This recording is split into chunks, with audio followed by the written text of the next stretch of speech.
ఉపరాష్ట్రపతిగా CP Radhakrishnan ప్రమాణ స్వీకారం. ఉపరాష్ట్రపతి ఎన్నికల పోలింగ్ లో ఎన్డీఏ కూటమి అభ్యర్థి CP Radhakrishnan justice B Sudarshan రెడ్డిపై 1502 ఓట్ల మెజార్టీతో విజయం సాధించిన సంగతి తెలిసిందే. ఈ సందర్భంగా భారత నూతన ఉపరాష్ట్రపతిగా సిపి రాధాకృష్ణన్ శుక్రవారం ఉదయం 10 గంటలకు ప్రమాణ స్వీకారం చేశారు. అనంతరం రాష్ట్రపతి ద్రౌపది ముర్ము ఆయనతో ప్రమాణ స్వీకారం చేయించారు. ఈ కార్యక్రమంలో ప్రధాని నరేంద్ర మోడీతో పాటు కేంద్ర మంత్రులు, ఏపీ సీఎం చంద్రబాబు పాల్గొన్నారు.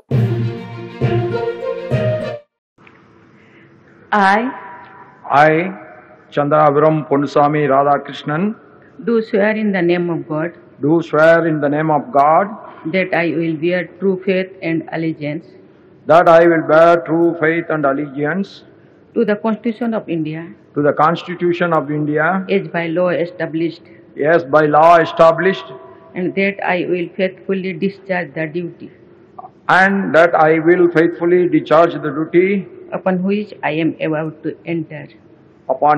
I am about to enter.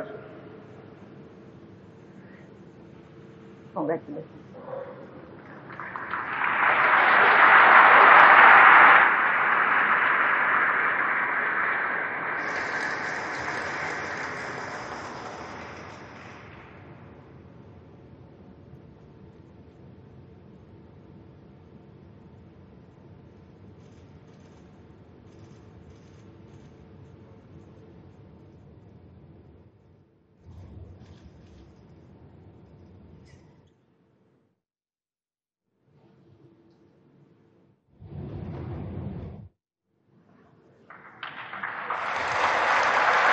Like చేయండి, షేర్ చేయండి, సబ్స్క్రైబ్ చేయండి. మరిన్ని వీడియోల కోసం బెల్ సింబల్ పై క్లిక్ చేయండి.